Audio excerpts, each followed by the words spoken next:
Foi aqui no Teatro Municipal de Pomerode, no dia 13 de abril de 2013, foi quando tudo começou. O primeiro desafio dos Rochas. O seu desafio, a nossa superação.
Sou Hilário Rocha, nasci na cidade de Pomerode em 27 de julho de 1963, filho de Dieter Rocha e Wilson Rocha. Minha mãe é agricultora, meu pai torneiro mecânico, criados aqui em Pomerode, continuando a minha família em Pomerode. Me casei com Rosane Eradins Rocha, tivemos 4 filhos, José Carlos, Luiz Carlos, Letícia e Rafaela. Comecei a me sentir interessado pelo esporte do pedal. Na época eu fazia entrega de jornal, vendia picolé, estava começando a estudar alguma coisa de mecânica já naquela época. Meu pai tinha uma pequena oficina em casa e, poxa, aconteceu uma prova na cidade e o Hans Fischer na época foi campeão pan-americano de ciclismo. E aí começou aquela coisa de querer acompanhar as provas de ciclismo, acompanhar o ciclista, o pessoal treinando, o pessoal andando na cidade para cima e para baixo. Não eram muitos, mas tinha o nosso conterrâneo aqui. E a equipe começou a crescer, começou a participar dos campeonatos estaduais, jogos abertos. E aí no final de 78 para 79, eu comecei a questionar o técnico de ciclismo da cidade de Pomerode, que é o seu Egon Fibras, em memória já, como é que funcionava para poder participar. Mas minha família não tinha recursos para isso, e eu também muito menos, mas fui pegando uma bicicleta antiga, transformamos na salinha de tornearia da época do Colégio Dr. Blumenau, que tinha um curso de mecânica, que depois eu comecei a participar também do curso, transformamos uma bicicleta, uma Gueric antiga, numa bicicleta para correr. Comprei um câmbio simplex, que na época era o mais barato da época, uma engrenagem 52 de monareta na frente, e uma engrenagem de 3 velocidades na parte traseira, guidão comum virado para baixo, e assim eu comecei a correr as minhas primeiras provas. Aí depois, com o tempo, claro, aí apareceu uma pecinha aqui, apareceu uma pecinha sobrando de alguém, o técnico também era o mecânico da equipe, pega essa roda aqui, pega isso aqui, pega lá, até que apareceu uma Caloi Sportissimo na época, consegui comprar em duras parcelas, usada já, claro, e assim foi. Aí a gente foi montando essas bicicletas, todos os atletas tinham que fazer manutenção na oficina do técnico, aí eu aprendi o gosto da mecânica, fazendo minha própria bicicleta, e com o passar do tempo comecei a montar minha própria oficina, adaptando ela em casa, a oficina que era do meu pai, um quartinho de 2,5 por 3, e uma janelinha de madeira, e uma lâmpada de 15 volts que meu pai não deixava botar uma lâmpada mais forte porque consumia muita energia. E aí eu comecei em 1979, 80, comecei a participar dos campeonatos com a equipe. A gente foi em muitas provas, primeiro, até que pegar a manha, terceira categoria, segunda categoria e elite. A terceira categoria, se não me falha a memória, até 16, 17 anos, se não me engano. Depois ia para a segunda categoria e depois ia para a elite. A elite na época era os Della Justina, Alfonso, Franco, Hans Fischer, João Pisolatti. Tinha muitos atletas de elite na época. Vitorino Prando, Jair Memória e tantos outros. E eu estava batendo tamborzinho na terceira categoria lá atrás. E aí até que eu me destaquei em provas de montanha. Comecei eu era gregário, nunca cheguei a ser um cara ponta. Ganhei minhas provinhas, claro, mas provas muitas vezes na sorte, porque eu não fui velocista, era um passista. Então eu era trabalhador para os outros ganhar as provas. E ganhei provas de estrada, ficava em terceiro lugar na prova TV Cultura, na época, Morro da Cruz em Florianópolis, Dona Francisca, na época era paralelepípedo, então o pneu você tinha que mirar para não cair no meio dos entre os paralelepípedos a roda. Morro da Cruz também era paralelepípedo. Na época a gente andava com um pneu Jet Caju, que era um pneu com câmera, um pneu grosso, aro 27. Então isso para nós era uma utopia. Eu acho que a primeira prova que eu corri foi 2 anos depois, com uma bicicleta de 2 na frente com 6 atrás. E era 11, que era menor, ou 13 até, para falar bem a verdade, 13 e 21, era uma seguidinha. Isso para nós era um luxo.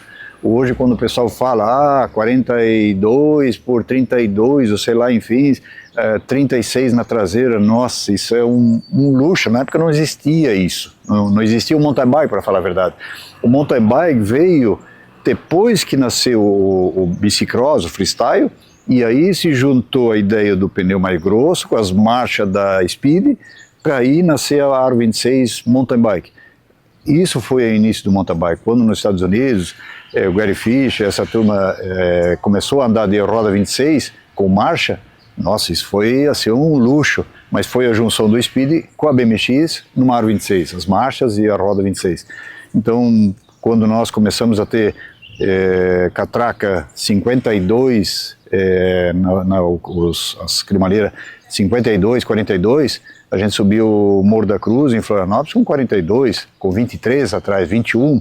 Para quem tinha 23, já era uma riqueza. A gente buscava peça, na época a importação era proibida no Brasil de peças. Então a gente trazia as peças via Uruguai, ou quando alguém tinha oportunidade de ir para fora competir, trazia na mala alguma coisa, como um atleta da seleção brasileira, por exemplo, e trazia e distribuía para quem? Claro, aí tinha um peso de ouro também, né, porque eram peças raras de encontrar, uma catraca Regina de 7 velocidades quando apareceu, era uma fortuna. Quando começamos a andar com firma-pé, que era aquele pedal com encaixe de você só engatar atrás e firmar ele, nossa, isso era uma loucura, né? Porque dava rendimento na subida, na estrada, para quem era passista principalmente, nossa, era uma loucura de rendimento. Subir montanha, pô, você empurrava e puxava, mas só que também quando vinha o tombo era um estrago, né? Porque ninguém conseguia desencaixar o pé.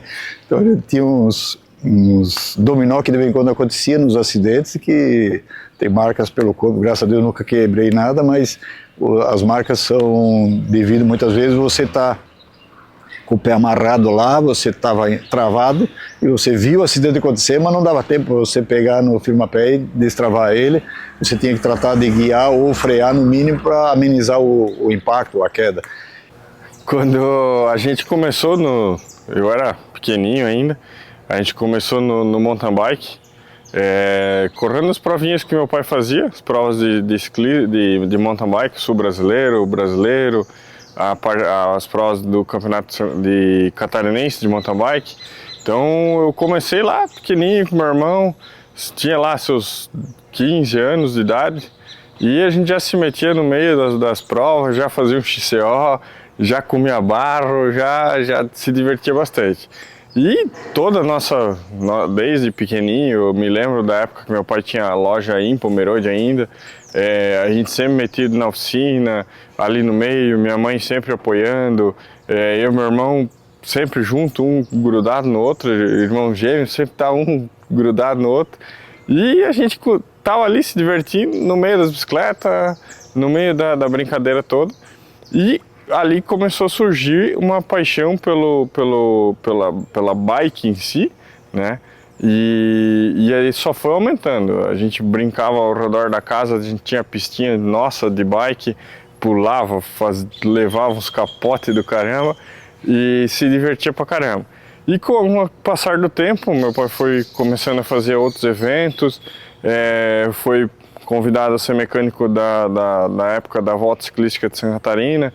Cara, ia para tudo quanto é lugar. A gente pegava, por exemplo, a última etapa da Volta Santa Catarina de Ciclismo.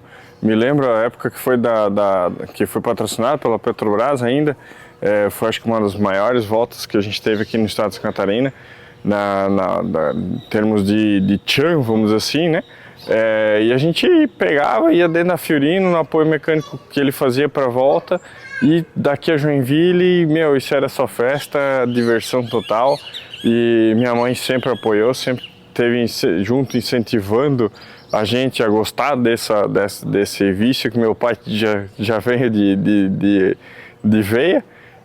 79 em diante a gente começou a praticar o ciclismo, indo para as provas, já primeiro muito treino, muita dedicação, regrando a alimentação, que nós não tínhamos nem noção, não tínhamos nutricionista, preparador, era o nosso mecânico, que era motorista, que era o técnico, que era o nutricionista, fazia tudo, então a gente ia atrás dele. Me lembro que em muitas épocas, quando o Hans voltou do Mundial, a nossa preparação física era, não podia descer uma escada de frente, nem subir de frente, você tinha que subir ou descer de lado para proteger a musculatura, formada por causa do esporte, da pedalada. Você não podia correr o morro acima, você tinha que quase andar de lado ou de ré. Era tudo umas paranoias que hoje, graças a Deus, caiu por terra. E o Hans nos levava muitas vezes para fazermos treinos, onde que fazia de Pomerode, de Joinville, e de volta, dava 180 quilômetros, saía de manhã cedo, voltava a Pomerode, de tarde já tinha que ir para o trabalho, ia trabalhar e pau pegava, não tinha jeito. E o Hans, na época, como ele era atleta da Caloi, ou seleção brasileira, que seja, ele ganhava todo o material, ganhava bicicleta, catraca, câmbio, pneu, ele andava com tubular, nós andávamos com jet caju. Eu me lembro que uma determinada hora o Hans tinha rachado, entortado um aro dele, um tubular. Aí eu catei esse aro do lixo lá do seu Egon, da oficina, catei ele para mim, daqui a pouco guardei, tem mais um outro. Catei os dois, arrumei um par de cubo, uma enraiação, montei a roda. Bom, daqui a pouco o pneu vai aparecer. Ok, o pneu apareceu, o que acontecia? O Hans ia treinar, ele não consertava pneu, porque o pneu tubular, para quem talvez já tenha noção, você tem que abrir uma costura, achar o buraco, abrir a costura toda, remendar o buraco e costurar ele exatamente igual, porque senão ele vira uma cobra. E ele não para quieto, o pneu tubular é colado em cima do aro.